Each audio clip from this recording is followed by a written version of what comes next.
Hello and welcome to episode 57 of the Thursday Night Grind. What I'm thinking is the longest running playlist on the internet for sharpening things. And anyway, today is going to be great because I'm going to go through this pair of scissors, not the sharpening, but I broke these scissors while I was working them. When I was taking the pin out, it popped. I broke it. And they work now, and I learned a lot. So I want to share that with you. And before I do, I just want to call attention to the Guild of Professional Sharpeners, which is an online community of people who are learning to sharpen and then using that skill and turning it into a side hustle or not. Like I talked to Vance today, and it's great. Like he's reached a point where with his business and his lifestyle where he's switching up and he's going to sharpen pro bono, just as like a way to grow community. And it's been a real pleasure working with him. He has signed off. He has built his business to the place that his skill set to the place that he wants it. But I had a really wonderful conversation with him, and I anticipate that will be a long-lasting friendship. And that brings me a lot of joy. So if this whole thing sounds interesting to you, the sharpening, having community, having people support you in what you do, if you're anything like me, when I started out, a lot of people thought I was crazy, and many still do, and maybe I am. But anyway, all that aside, check out the Guild of Professional Sharpeners, and you can learn more about that. Just reach out to me if you have any questions on it too. And that is at guildofsharpeners.org. So without further ado, I think I'm just gonna do this all from the bench and show you the whole process of what went down, and hopefully I'm able to show you something. And if you ever encounter this, you have a few skill sets in your pocket to lean on, so that you don't have to write back to the owner and say, like, what do you want? I broke them and now they're garbage. So, all right, let's just do it. Okay, I'm gonna kind of piecemeal this all together, but when these came in, right, like we do the inspection, and they looked like they were decent enough scissors to work on, but there was you can still see a lot of residual like discoloration and rust in there. You just have to take my word for it that it was worse than that, and on outside all around it. Not so much rust, but like debris. So I really wanted to clean them up. I really wanted to hit the wire wheel with them, and I really wanted to take them apart. So, because I thought that I could. So anyway, what I did, this is a new screw in here now, which we will get to, but the one that was in there had looked like it had already been worked a little bit. It was kind of bent over so that I could not get a screwdriver into that slot, a flathead screwdriver. So the first thing I did was take a little cutoff wheel on the Dremel tool, and I mounted these in the vise, and real carefully brought my Dremel tool down just to clean up that slot so that I could fit a screwdriver in there, and being careful not to, I don't think I marked the scissors with them, but anyway, yeah, it came out good, right? So that is the first thing I did in order to get a scissor. Sorry, keep focus here, man. That's to get a screwdriver into there. Okay, so let's go to the next step. So if you ever worked scissors before, you'll not be surprised to learn that screw was really hard to get out. So, I take my screwdriver, I put it in here, I set this on the bench, I get over it, and I lean into it, and it doesn't go anywhere. But I have these screwdrivers that have this little nifty thing where you can put a wrench on here and get a little added leverage. So I was doing the thing, like sitting there and leaning in, just kind of bumping it a little bit, trying to get a little, like, are you gonna go? And it did, it started going. I was like, oh man, easy day, back it out. And then, you know what happened? Pop. Broke it. All right, so the screw broke. So now I'm left in a situation where I got the scissors apart, that screw's out, but the screw's broken and this piece is still stuck in this part of the shear. So the next thing, I'm just gonna grab the stuff. So the next part was with this piece in here, like it's still kind of rounded over. So I took a file and I flattened out the part that was left in that shear so that I could put my, this is a center punch on it. So one of those things where you press in it, and then it marks the where the hole is. Works good on metal, works great on wood. So make a flat spot here so that I can mark the center. I did it all by hand. Like, it'd be sweet if I had a machine shop to do this in, but I do not. Mark the center, get a drill bit, drill it out. And now we're left with a mostly drilled out thing. I did not damage the threads drilling it out, but there is still a little bit left. And this is a really small thing, so the easy outs that I have did not work. I tried to like use a small chisel that I have to like push it and like bend it around, and that didn't work either. So the next step was that I needed a tap. And in order to get a tap, I needed to know what thread it was. And here's where this story gets a little bit more interesting. So in order to know what tap I needed to get that out, I needed to know what thread it was. So the piece that I had broken off had enough thread on it for me to use this thread checker plate. These are sweet, man. These are worth their weight all day long. So anyway, I have a fractional one here. That's kind of, I should have been smarter. It's an Italian tool. But anyway, it came down to 8, fit in nice there, slide over, threads beautifully into 836. Easy day, right? Coincidentally, I also, like, fortunately, once upon a time, watch this. Some of you guys are going to be like, oh, watch this. Where do you get one of these? Man, this was a Craigslist. It was thrown into a package that I bought on Craigslist. Look at this. That's like gold, man. I'll tell you what, you know how hard it is to get these screws? Approximately impossible. But I have a little chest here. But there was one. There was one that fit, right? So that was awesome. I would love to know where to get these. If you can tell me where to get these silly little screws, like I have some, I know, but I want more.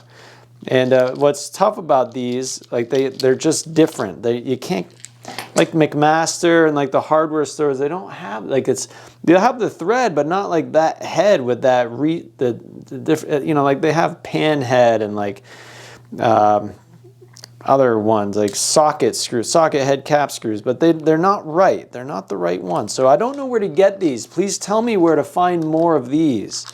I know that myself and the people in the guild would be ecstatic if we could find more little treasures like that. Okay, but here's the issue, right? Like 836.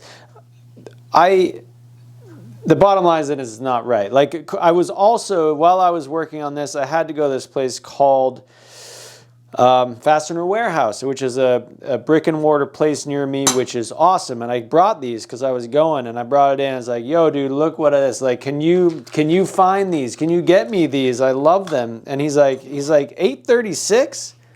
Man, I don't know. Like, that's a weird thread. Like this, if you ever thought you knew anything about hardware, like you don't know anything about hardware. This dude just like sitting behind, like, he's just brilliant. He's like, I mean, that's not a, he's just winging. He's like, that's not the fine thread, and that's not the coarse thread. It's that middle thread, and like no one got it. But you know, and we talked for a while, and eventually he's like, you know, the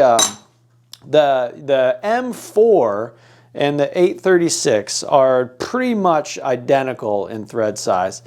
And I was like, no, well, yeah, like that's brilliant. Like, why didn't I get out my metric plate? So anyway, and he had an M4 tap in house. So I got the M4 tap from him. Let me grab it. Okay, this is the little tap I got from him. Yo, here's the biggest takeaway for all y'all out there. Like, if you can figure out what threads these are, and then if you can get those, it's not 836. This one was M4. I had that, so I used that in the shear that had the, you know, what I drilled out left in it.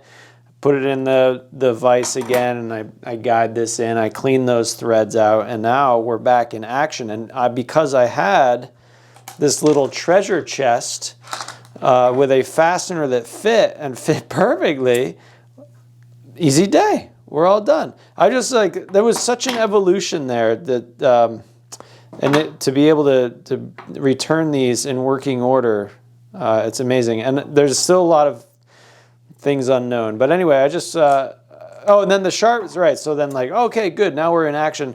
The other thing, there is one other thing I really wanted to show you.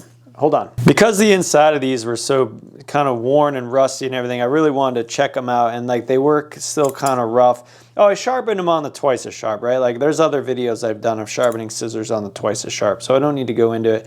I did have to round the bend over. I did that on the tip. I did that on the 1x30.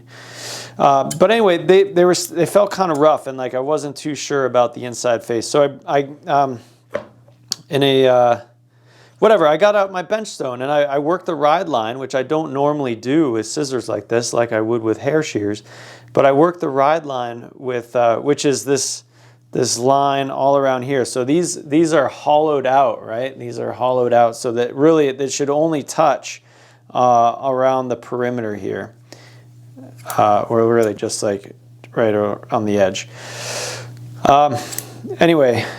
So I worked the ride line a little bit and they worked way smoother. I did have to take a few more passes on the twice as sharp because these were kind of wavy. They were in pretty bad shape. But anyway, I just wanted to share that too, that I worked the ride line on these, and they made them work much nicer. And I'm going to keep that in mind when I pull a pair of shears off the twice as sharp. If they cut, but they're like, man, that's just not real smooth. Like maybe work. This was the 4,000 grit stone that I chose to. I have a set of Norton bench stones, and this was the... oh, well, would you look at that? All right, I did not do what I thought I did. I did it on the 8,000 grit stone, and it was smooth. Probably would have been better on the 4,000 grit. My bad. Anyway, okay.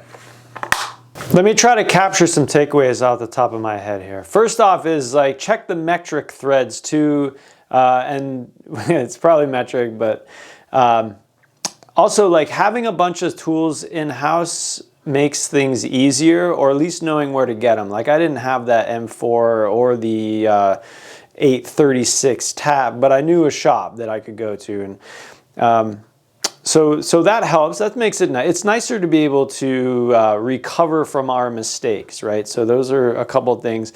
Regarding the scissor screws, really this is my plea to the internet. Like if you can help me find a source for scissor screws, and I don't mean hairdressing scissor screws. I've seen those kits. It's a different ball game. So,